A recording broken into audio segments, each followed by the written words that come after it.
Le film d'aujourd'hui va te faire pleurer si tu le regardes jusqu'à la fin. C'est le film dont tout le monde parle le plus en ce moment car ça fait couler les larmes. Le film commence dans un appartement très humble. Jania vit avec sa fille malade Aria. Après un voyage à l'hôpital, Aria doit dormir avec des écouteurs parce que la musique du voisin peut être entendue à travers les murs fins.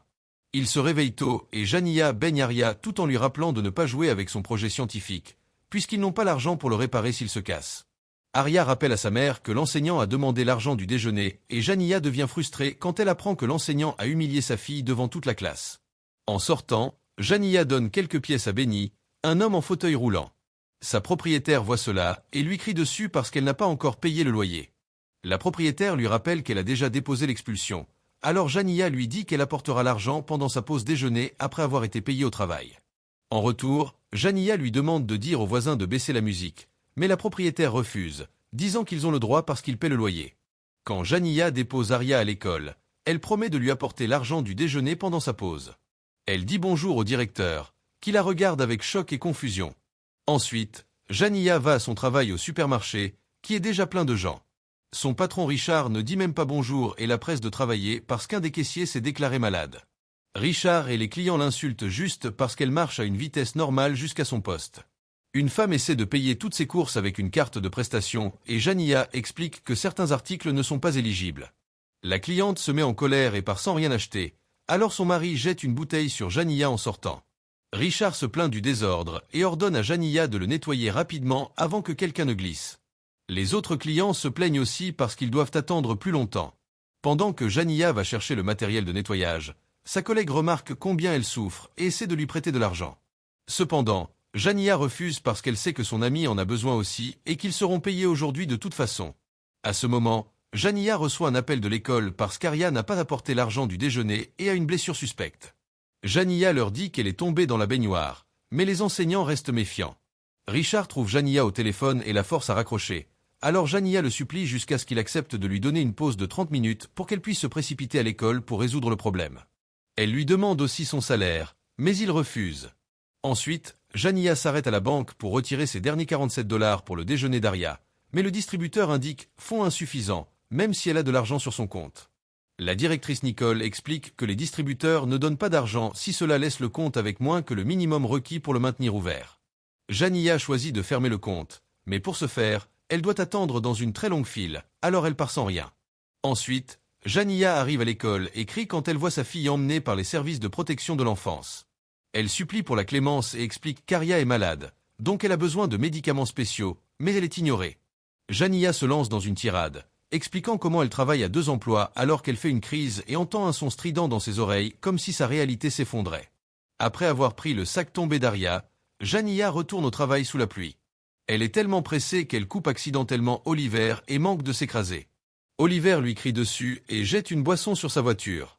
Jania continue d'avancer, mais Oliver dit qu'il la fera regretter et commence à la suivre. Soudain, il heurte sa voiture avec la sienne, ce qui la fait déraper sur l'eau. Jania arrête le véhicule avant que quelque chose n'arrive, mais ensuite elle ne peut pas le redémarrer. Quand elle sort de la voiture pour vérifier le moteur, elle est approchée par un officier de police, alors elle lui parle du type qui la poursuivait. Cependant, Oliver s'avère être un policier aussi, alors il menace Jania de trouver un moyen de lui tirer dessus légalement. Après que le policier a éloigné Oliver, elle demande à Jania ses documents, qui sont expirés. Jania explique désespérément qu'elle les renouvellera aujourd'hui après avoir été payée, mais le policier met quand même sa voiture en fourrière. Jania n'a d'autre choix que de rentrer à pied. Richard lui crie immédiatement dessus parce qu'elle est mouillée et a pris 2 heures au lieu de 30 minutes, alors il finit par la licencier. Quand Jania demande son salaire, Richard lui dit méchamment que les employés licenciés reçoivent leur chèque par la poste et refuse de le lui donner, même quand elle souligne qu'il est juste là sur son bureau. Ensuite, Jania rentre chez elle et trouve toutes ses affaires mouillées dans la rue parce que sa propriétaire l'a expulsée. Jania ne peut que crier de frustration tout en essayant de ramasser ses affaires. Quelques minutes plus tard, elle retourne au magasin pour dire à Richard qu'elle ne partira pas sans le chèque. À ce moment, un homme entre dans le bureau et lui demande quelque chose à propos d'un produit tout en utilisant son nom parce qu'il le lit sur son badge. Soudain, il sort une arme, alors qu'un deuxième voleur apparaît et il force Robert à leur donner tout l'argent du coffre. Ils veulent le sac de Jania pour cacher l'argent, mais elle se bat parce qu'il contient les médicaments d'Aria. Après beaucoup de luttes, Jania réussit à prendre l'arme du type et lui tire dessus, alors l'autre voleur s'enfuit. Robert lui crie dessus et l'accuse d'avoir organisé cela parce que le voleur connaissait son nom, alors il appelle la police. Avec son esprit bloqué dans un brouillard étourdissant, Jania continue d'endurer les cris de Robert jusqu'à ce qu'elle craque et lui tire dessus aussi. Ensuite, Jania prend son chèque et se précipite à la banque pour l'encaisser. Le garde de sécurité lui dit qu'ils sont fermés, mais Nicole a pitié d'elle et la laisse entrer. Malheureusement, le caissier demande une pièce d'identité et Jania n'en a pas parce que le policier a pris tous ses documents avec la voiture. Elle explique sa situation, mais l'employé refuse de l'aider, alors Jania craque à nouveau et révèle qu'elle a toujours l'arme. Le caissier appuie sur le bouton d'urgence et bientôt Nicole reçoit un appel des autorités.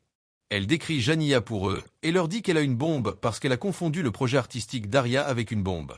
Pendant ce temps, les détectives Raymond et Grimm examinent la scène du crime dans le magasin et les actions de Jania sont clairement visibles sur les enregistrements de sécurité. Quand ils interrogent les employés, l'ami de Jania la défend et essaie d'expliquer qu'elle ne ferait jamais quelque chose comme ça. Cependant, elle est tellement bouleversée que son amie ait des ennuis que Grimm pense qu'elle cache quelque chose. Raymond pense qu'il y a plus dans l'histoire et l'envoie chercher plus d'indices. Ensuite, les détectives interrogent la propriétaire de Jania tout en regardant ses affaires dans la rue. Ils trouvent les médicaments d'Aria et Benny explique que la fille était malade. Ils parlent aussi très bien de Jania. Les détectives veulent fouiller l'appartement, mais la propriétaire ne les laisse pas. À ce moment, ils reçoivent un appel leur parlant de la banque, alors ils partent. À la banque, les caissiers donnent à Jania tout leur argent parce qu'ils pensent qu'elle est braque, alors elle essaie d'expliquer qu'elle veut seulement encaisser son chèque. Nicole donne son téléphone aux gardes pour qu'ils reçoivent des instructions, puis elle essaie de dire aux autres clients de partir. Cependant, ils ne comprennent pas ce qui se passe et restent. Jania appelle Nicole pour obtenir de l'aide et Nicole réussit à expliquer au caissier qu'elle ne doit donner que l'argent du chèque. Jania perd la tête de plus en plus à chaque seconde et se lance dans une tirade de frustration, mais cela effraie les autres parce qu'ils pensent qu'elle va devenir violente. À ce moment, les flics entourent le bâtiment. Grimm dit au chef que Jania a organisé le braquage au magasin, mais Raymond pense qu'elle a juste eu une mauvaise réaction mentale à la situation. À l'intérieur, un client remarque enfin l'arme de Jania et essaie de la plaquer, ce qui fait que Jania tire accidentellement en l'air. Le client et le garde paniquent et sortent du bâtiment et les flics les entourent. Le client explique que le coup de feu est parti par accident et se plaint parce que le garde n'a rien fait. Les caissiers pleurent et se cachent, alors Jania leur crie dessus tout en se lançant dans une tirade, disant qu'elle veut seulement l'argent du déjeuner de sa fille. Elle se fige quand elle réalise que le journaliste à la télévision parle d'elle, disant qu'elle braque la banque et a assassiné son patron. Le chef appelle la banque, mais quand Jania entend que c'est la police, elle raccroche. Ensuite, le négociateur arrive avec un camion spécial, mais Raymond convainc le chef que Jania sera plus ouverte à parler à une autre femme, et elle a aussi de l'expérience en négociation. Raymond appelle à nouveau la banque et demande à Nicole de la mettre sur haut-parleur. Elle pose des questions sur le coup de feu et Jania panique en expliquant que c'était un accident. Elle continue de crier alors qu'elle perd la tête, mais Grimm comprend qu'elle n'essaie pas de braquer la banque et parle calmement, montrant de la sympathie et qualifiant l'incident de malentendu. Cependant, quand Raymond lui demande de sortir et promet de l'aider, Jania perd à nouveau les pédales. Elle dit qu'ils veulent juste l'enfermer comme ils ont enfermé sa fille et que personne ne l'aide jamais. Quand Nicole lui dit de laisser sortir les clients, Jania crie qu'elle ne les retient pas et raccroche à nouveau. Ensuite, Nicole donne à Jania l'argent de son chèque. Jania sépare les $40 nécessaires pour le déjeuner de l'école et demande à Nicole de les apporter à Aria parce qu'elle sait que la police ne la laissera pas faire. Quand elle voit les flics se mettre en position à la télévision, elle fait fermer les stores de la porte d'entrée par les caissiers. Les flics dans le camion ont accès aux caméras de sécurité et s'inquiètent de la bombe. L'un des caissiers commence alors secrètement à diffuser la situation en direct. Quand une cliente âgée dit qu'elle doit s'asseoir, Jania demande immédiatement à Nicole de lui apporter une chaise. Les autres clients lui demandent de les laisser sortir, mais Jania est convaincue qu'une fois seule, la police lui tirera dessus. 2 des clients sortent quand même, alors Jania fait verrouiller la porte par Nicole. À ce moment, le projet scientifique d'Aria commence à biper, alors Nicole et la police pensent que c'est fini, mais Jania l'éteint simplement. Disant qu'elle a besoin de réfléchir, Jania va dans l'un des bureaux. Les caissiers veulent profiter de l'occasion pour partir, mais Nicole leur dit de ne pas bouger parce qu'ils ne savent pas comment Jania réagira. Elle revient avec des chaises pour tout le monde, expliquant qu'elle sait ce que c'est de rester debout toute la journée. Raymond voit cela et dit au chef que les vrais criminels ne sont pas aussi gentils. Un flic entre dans le camion en disant qu'ils ont obtenu les plans de la banque, alors il veut entrer avec des grenades aveuglantes. Cependant, le chef ne veut pas prendre de risque à cause de la bombe. Certains flics pensent qu'ils devraient appeler le FBI, mais Raymond pense que c'est ridiculement exagéré. Évidemment, c'est juste une femme désespérée et elle n'a même pas fait de mal à qui que ce soit, alors Raymond veut lui donner une chance pendant que le FBI la tuerait probablement sur place. Le chef est d'accord et fait appeler la banque à nouveau par Raymond. Janiya déteste le son des téléphones qui sonnent et veut les éteindre, mais Nicole la convainc que la police pourrait l'aider à rejoindre sa fille. Dès que Janiya décroche, elle commence à expliquer toute la situation et Raymond comprend enfin pourquoi elle pense qu'ils ne l'aideront pas. Janiya se souvient d'Oliver et pense qu'il est là pour lui tirer dessus comme il a promis. Elle mentionne ce qui s'est réellement passé pendant le braquage du magasin, le problème avec son chèque, les médicaments de sa fille et la blessure, ses 2 emplois, ses expulsions et tous les autres détails de sa vie terrible. Puisque le téléphone du caissier diffuse toujours, la vidéo devient virale et les gens partout dans la ville commencent à avoir de la peine pour elle. Une Raymond en pleurs montre sa compréhension en partageant qu'elle a grandi dans une situation similaire et promet de l'aider, mais elle doit sortir. Cela rend Janiya folle à nouveau, et elle dit qu'elle ne sortira pas tant qu'il y aura des flics dehors, puis elle raccroche. Raymond est dévasté parce que cela touche tous ses problèmes personnels, et elle doit sortir du camion pour prendre l'air. Quand le chef découvre que Janiya est enregistrée, il ordonne à ses hommes de brouiller le signal. En même temps, Janiya réalise que les caméras de sécurité sont allumées et demande à Nicole de l'emmener au commutateur. L'un des caissiers profite de l'occasion pour essayer de partir, mais la porte est verrouillée. Janiya éteint toutes les caméras, laissant les flics sans moyen de savoir ce qui se passe. Ensuite, elle revient et les autres lui disent qu'ils ont besoin d'aller aux toilettes, alors Janiya les laisse y aller un par un. Dehors, Raymond et Grimm vérifient le système mais ne trouvent pas le flic qui a attaqué Janiya. Les gens commencent à se rassembler derrière la police parce qu'ils demandent la liberté de Janiya. De retour dans la banque, l'un des caissiers se plaint parce que Janiya est traitée comme une martyre, alors Nicole et la vieille dame la réprimandent pour son manque de sympathie. Ensuite, Nicole remarque que Janiya a froid et explique que la climatisation est toujours forte ici, offrant de lui prêter une veste. Elles vont au bureau et Janiya met la veste tout en voyant une photo de famille sur le bureau. Elles discutent des enfants et Nicole assure à Janiya qu'elle est une bonne mère, ce qu'elle sait parce qu'elle l'a vu toutes les fois où elle est venue à la banque. Elle essaie de la convaincre de demander de l'aide, mais Janiya a toujours peur d'Oliver. Le soir, le FBI arrive et Janiya s'inquiète de tout le bruit. Janiya envoie Nicole à la porte pour vérifier et elles apprennent que la foule crie « Libérez Janiya ». Aux nouvelles, elles peuvent voir la foule scander son nom avec de grandes pancartes demandant ses droits. Un journaliste parle aux activistes et même Benny est là, partageant comment Janiya l'a toujours aidé même quand elle n'avait rien. Le chef essaie de convaincre le FBI qu'ils ont la situation sous contrôle et que Janiya se rendra pacifiquement, mais il n'écoute pas. Janiya se souvient que Nicole l'a convaincue d'ouvrir son compte ici et se demande pourquoi elle se soucie tant. Dans sa carrière, Nicole a vu beaucoup de femmes être ignorées ou escroquées par la bureaucratie, alors elle a demandé à être transférée à cet endroit dans l'espoir de faciliter les choses pour les gens humbles qui en ont besoin dans ce quartier. Les caissiers se plaignent de la chaleur sans climatisation et Janiya partage que c'est la température qu'elle doit supporter pour dormir tous les jours. Quand la vieille dame dit des mots doux, Janiya s'excuse pour tout et explique que quelque chose en elle s'est brisé quand sa fille était à l'hôpital.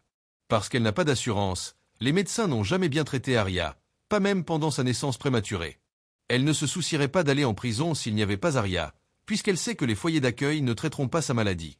Nicole promet qu'elle s'occupera d'Aria pour que Janiya puisse être en paix. À ce moment, la vieille dame annonce qu'elle ne se sent pas bien et révèle qu'elle est diabétique. Janiya permet à Nicole de la sortir et s'excuse à nouveau. Dès que la vieille dame est secourue par la police, Nicole ignore les supplications de Raymond et retourne à l'intérieur, disant que Janiya n'a qu'elle. La prochaine fois que quelqu'un appelle la banque, c'est le FBI. Il ne la laisse pas parler à Raymond, alors elle commence à perdre les pédales à nouveau et passe le téléphone à Nicole. À ce moment, le projet scientifique d'Aria commence à biper à nouveau et Nicole raccroche, pensant que l'appel est le problème. Janiya éteint le bip et mentionne le projet scientifique, laissant Nicole et les caissiers sous le choc. Ils expliquent qu'ils pensaient que c'était une bombe et Janiya comprend enfin pourquoi les flics et le FBI agissent ainsi. Un caissier demande à aller aux toilettes et utilise son rouge à lèvres pour écrire un message sur la fenêtre. La bombe n'est pas réelle et il n'y a qu'une arme. Janiya dit à Nicole d'appeler la police et de clarifier le malentendu, mais Nicole refuse parce qu'elle pense que la bombe est la seule chose qui empêche les agents d'entrer. Au lieu de cela, elle pense qu'ils devraient tous sortir sans le sac à dos. Pendant ce temps, Raymond trouve l'officier qui a remorqué la voiture de Janiya. Au début, elle ne partage pas d'autres détails, mais Raymond se met en colère et la force à confesser qu'Oliver a fait les menaces. Une Raymond furieuse se précipite sur Oliver et le frappe au visage, ce que la foule célèbre. Quand le chef entend ce qu'il a fait, il emmène Oliver. Le téléphone dans le camion sonne et le FBI refuse de répondre. Raymond et le chef en ont assez de leur attitude froide, alors Raymond prend l'appel. Elle dit à Janiya qu'ils ont arrêté Oliver, mais Janiya veut une preuve. S'il lui envoie une photo par texto, Elle sortira sans l'arme ni le sac à dos. Cependant, le FBI refuse d'attendre la photo et veut envoyer les hommes à l'intérieur. Une Raymond désespérée court vers la porte et donne son téléphone à Janiya avec une photo d'Oliver. Janiya est soulagée et laisse tout le monde partir, mais Nicole reste pour aider. Elle prend la main de Janiya et promet de lui rendre visite en prison avec Aria. À ce moment, Janiya reçoit un appel de sa mère, qui a été visitée par le FBI. Janiya commence à parler de tout ce qui s'est passé, et sa mère l'interrompt pour lui rappeler qu'Aria est morte. Il s'avère que la fille n'a pas survécu à une crise la nuit dernière, et Janiya a halluciné sa présence, l'appel de l'école et les services sociaux emmenant Aria. Nicole a été informée par la police au téléphone, mais n'a rien dit pour ne pas aggraver les choses. Pendant que Janiya essaie d'accepter cela, le FBI enfonce les portes et le puits de lumière pour abattre Janiya. Cependant, cela aussi est une hallucination et Nicole l'aide à en sortir. Ensuite, Nicole guide Janiya hors du bâtiment avec les mains en l'air. Raymond est également douce quand elle l'arrête et Janiya est emmenée dans une voiture de police pendant que la foule continue de montrer son soutien. Alors voilà, nous sommes à la fin de ce film. Dites-moi en commentaire si ça t'a fait couler les larmes aussi. Et surtout n'oubliez pas de vous abonner pour ne pas manquer mes prochaines vidéos.